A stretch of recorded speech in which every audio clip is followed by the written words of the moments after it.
napapansin? Ano nakalagay doon? Wala din nakalagay doon kung ano yung awards na nakuha niya.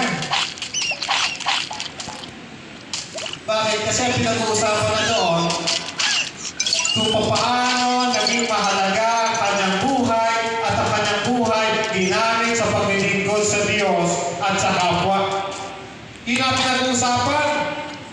Darating ang araw, hindi tayo tatanungin ng Diyos, ano ba yung mga natanggap nating karangalan? Hindi. Ang tanong ng Diyos, ano ang ginawa natin doon sa mga biyaya na ipinagkatiwala ng Diyos sa iyo? Paano mo ginamit? At tandaan natin panghuli, ang achievements ay hindi wakas, kundi simula. At ito po yung nagiging pagkakamali ng marami. Na kapag naabot na yung isang yugto ng tagumpay, ay meron mga tumihinto at sasabihin na, okay na ito. Ito na ako. Tumihinto. Recognition day is not the finish line. It is another starting line. Ako tawa ako doon sa kwentuhan namin ni Captain Francis, yung Captain ng Estrella. Sabi niya, alam mo, natatakot ako sa asawa ko eh. Sabi niya, bakit ka ako? Kasi pinag-uusapan ko yung tights eh. Sabi niya, muna, nagta-tights siya. Ano yung tights? Ano yung tights? Ikaw po, ano? Pagkatapos, nagulat ako, pagkalipas ng isang buwan, hindi na 10% ang ibinibigay. 20%. Sabi ko na, inupahan ako kasi baka sa akin kuhanin. Sabi niya na, mas lalo siyang natakot. Kasi gusto na ng kanyang asawa, 30% na nabigay sa church. Ang dahilan, pinagpapala naman tayo ng Diyos.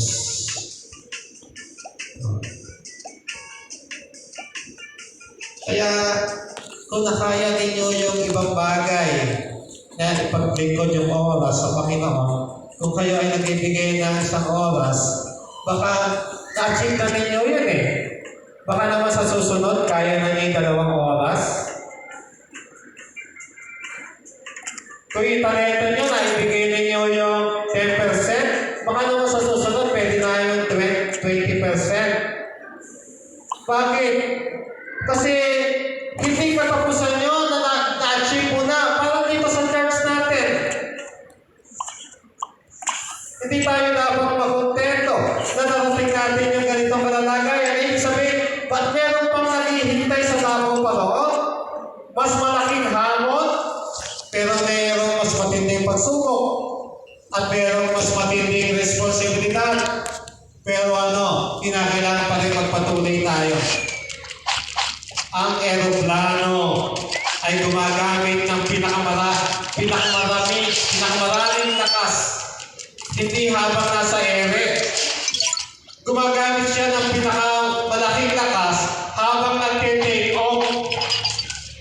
At pagkatapos ng take off, mas mataas na ang taas ng paglipad ang kailangan. Ganon din kayo. Ganon din tayo. Ganon din dapat ako. Hindi tayo tinawag ng Diyos para manatili lang sa kung yung narating natin ngayon. Parang si Dom Papidosa. Pagka nagkukwento kami, nalulula ako sa kwento niya. Sabi ko, bakit hindi na nagpapahinga si Dom? Kasi nagpagawa ng apartment dito. Bumili na lupa dito, tumayuan ulit ng apartment. Pero nakita ko, yun yung nagpapalakas sa kanya. Yun yung nagpapasigla kasi meron siyang ginagawa sa pagdadamo. Ganun din sa ating paglilingkod.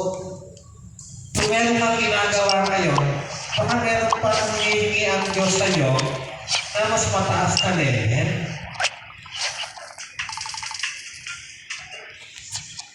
Para sa mga awardees, taas na yung kamay ng mga i-recognize ngayon. Taas na yung kamay ng mga i-recognize ngayon. Ay, magbigyan ng sinima. Para sa mga awardees, ang tanong, ang sipag mo ba sa pag-aaral ay kasing sipag ng iyong paglapit sa Diyos? Diba? Sipag-sipag sa eskwelahan, pero sa bahay tamad. Ganun. Kaya tanong sa atin, sipag mo ba sa pag-aaral kasi sipag ng iyong paglapit sa Diyos? Ang talino mo ba ay ginagamit mo para sa kabutihan ng iba? Yung talino mo, na habang tumataas ang achievements mo, lumalalim din pa ang iyong humility. At sinasabi mo, ay lahat naman ang meron ako galing sa Diyos. Kaya ang Diyos ang dapat natin pasalamatan. Para sa mga kabataan niya. Para sa mga magulang. Achievement lang ba ang gusto natin para sa ating mga anak o godly character din? Tuwa-tuwa ako doon sa isang magulang doon sa ecumenical school doon sa Malolos. Kasi ating gabi, pinapipray niya yung kanyang anak. Sabi niya sa kanyang anak, ikaw, engineer, Lord, maging engineer po yung ating anak. At makagawa siya ng tungkol sa kanyang pangarap. Kaya pagkagising ng kanyang anak, sasabihin niya, engineer, lumising na, napapasok ka pa. Natutuwa ako sa kanya. Kaya ako nakausap niya. Sabi ko sa kanya, dagdagan mo ka ako, sister. Kaya ako po, idadagdag ko, pastor. Sabi, pagka pinag-pray mo siya, Lord, maging engineer siya, pero meron siyang takot sa iyo. Kaya pagka ginigising na niya, yung kanyang anak, engineer, may pasok ka pa. Mag-pray ka bago ka lumaya.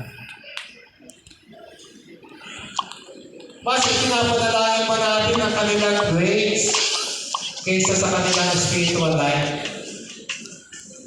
Anak, pagbutihin mo kasi yung kaibigan mo mas mataas ang grade kaysa sa iyo. Pero ang tanong, pinapadalangin ba yung grades niya?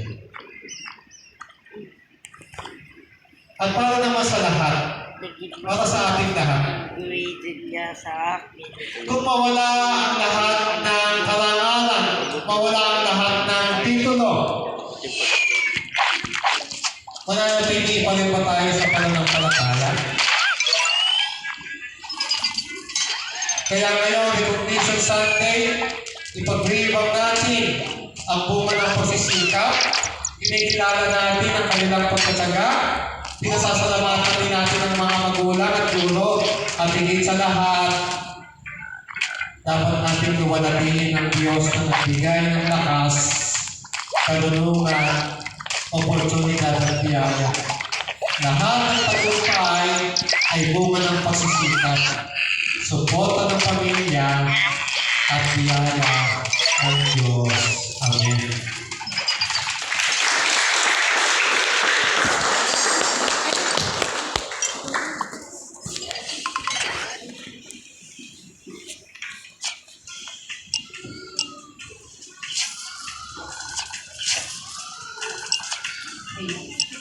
Salamat po, Pastor, sa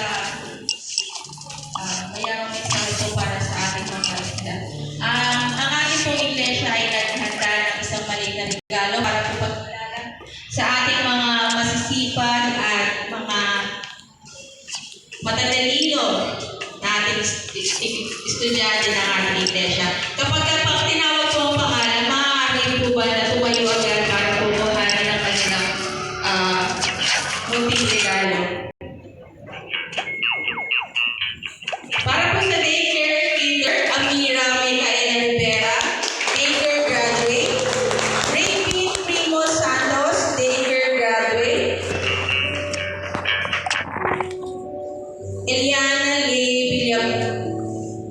William Pando, daycare graduate. Jacob Rafael M. Manlapi, daycare graduate. Sean Eden P. Gonzalez, daycare graduate. John Rainiel M. Manlapi, kinder graduate. At CJ Ganuelas. Sige po. Wala na po ba? Kuya, pwede pa picture po sila. Huwag ka na ialis yan. Sumunod